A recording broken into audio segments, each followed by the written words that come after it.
Easy words. In life, we meet many people with good intentions, those who always say yes to every request, making grand promises about projects and goals. But in the end, what truly matters, the verbal commitment or the delivered results? Today's story, the parable of the two sons, exposes the intention-action gap. It teaches us the core lesson: a culture of results must always prioritize action over verbal compliance. The promise and the execution. A father had two sons and asked them to go work in his vineyard. The first son, the no-sayer, yes-doer, the father said, "Son, go work in the vineyard today." The son answered rudely, "I will not." But afterward, he regretted it and went.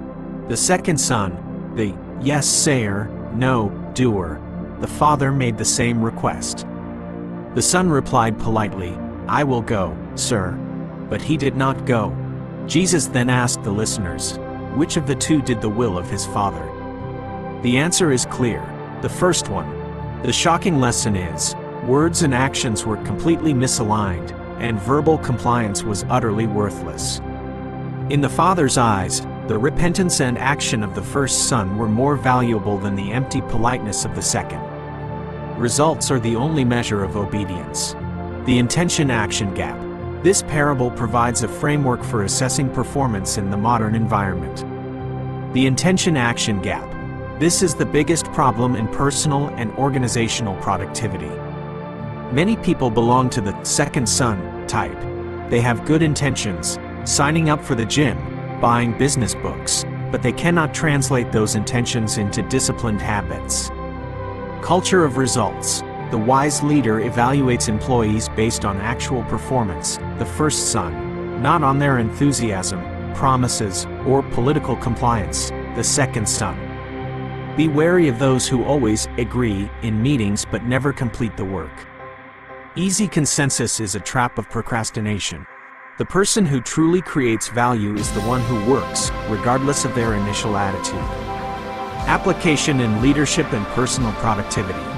How do you bridge the intention-action gap? In team leadership, when delegating, don't just accept the promise, "Yes, I'll do it." Demand a concrete action plan and checkpoints. Place a higher value on those who give honest feedback. "I can't do that, but I can do this," rather than easy affirmations. Personal development, turning yes into do. If you are the second son type, always promising, stop relying on motivation. Instead, focus on the 5-minute rule.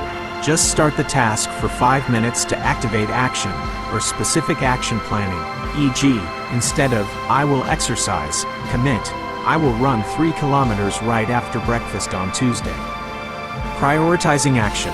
Always ask yourself, what action did I take today that moved me closer to my goal, regardless of my feelings? The blind leading the blind. The danger of blind trust.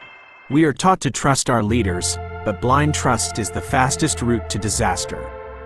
In business, politics, or even on social media, we often follow those who appear confident but lack vision. The sharp saying, "If a blind man leads a blind man, both will fall into a pit," is an absolute lesson in critical thinking. It teaches us the core lesson: your responsibility is not just to follow, but to clearly see the path. Lack of vision and consequences. Jesus spoke this to describe the Pharisees, influential religious leaders who suffered from spiritual blindness. They were so focused on trivial rules that they completely failed to see the greater purpose. The blind, the leader, represents the person who lacks strategic vision, is stubbornly stuck in outdated systems, or is driven by self-satisfaction. They have authority but lack the ability to see ahead. The blind, the follower, represents those who abandon personal responsibility for assessing the path, complying passively due to the safety of the herd mentality. If both are blind, they will fall into a pit together. This emphasizes shared accountability. The leader's failure does not excuse the follower's lack of discernment. The lesson here is, the follower has a moral responsibility to ask questions and leave if the leader can no longer see the path clearly. Critical thinking and leadership vetting.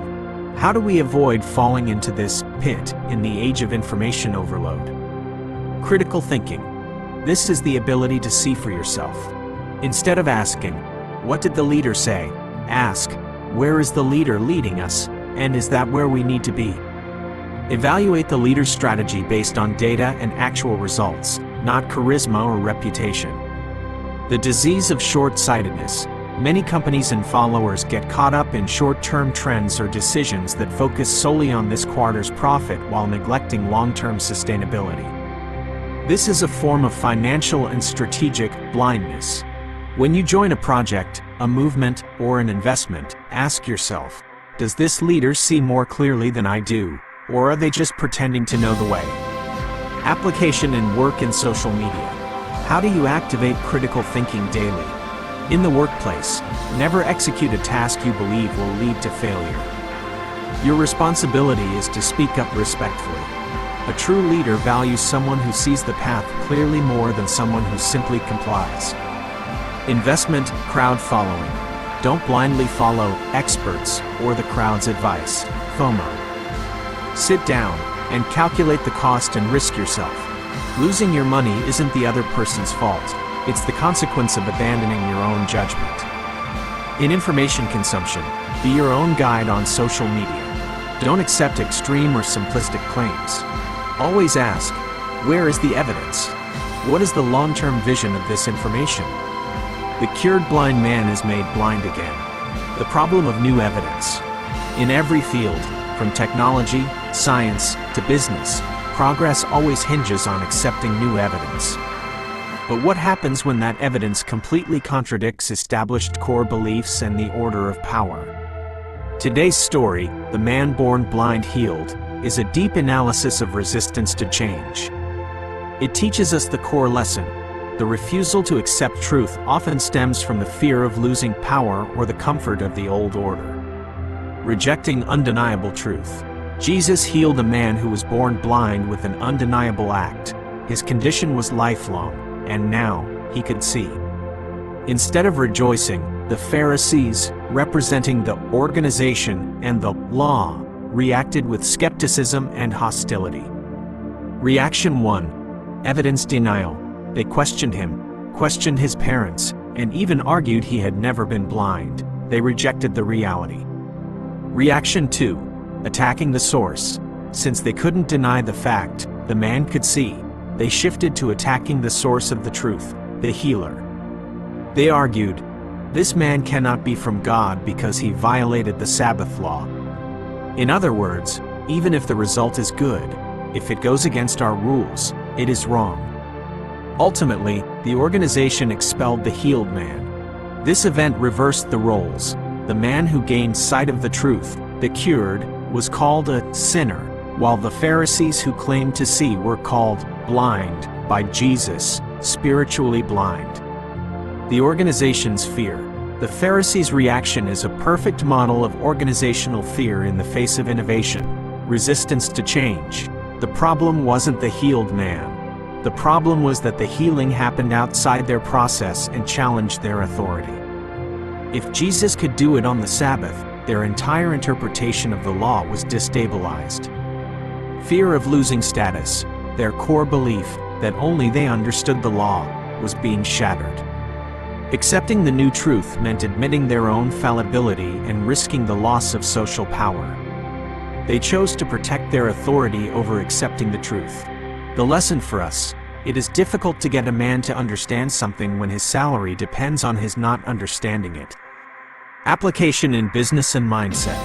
How can you recognize and overcome resistance to change in your work and personal life? In business innovation, many large companies failed because they rejected new evidence of success, e.g., online business models, AI, because it conflicted with their old successful processes. Don't let the strategy that brought you success in the past become the thing that prevents your future success. Experimentation and authority. As a leader, create an environment where results are valued more than authority. Be willing to question old rules if a new experiment proves they are no longer effective. Personal state. Ask yourself, What belief am I clinging to because it makes me feel comfortable and in control, even though new evidence suggests it's wrong? The worst kind of blindness is self-chosen blindness. Today, are you rejecting a miracle, a new successful piece of evidence, just because it happened outside your rules? Will you choose to protect the old order or accept the liberating truth? Share one outdated belief you are ready to abandon today in the comments below. And don't forget to subscribe so you don't miss the next insightful lessons. See you again soon.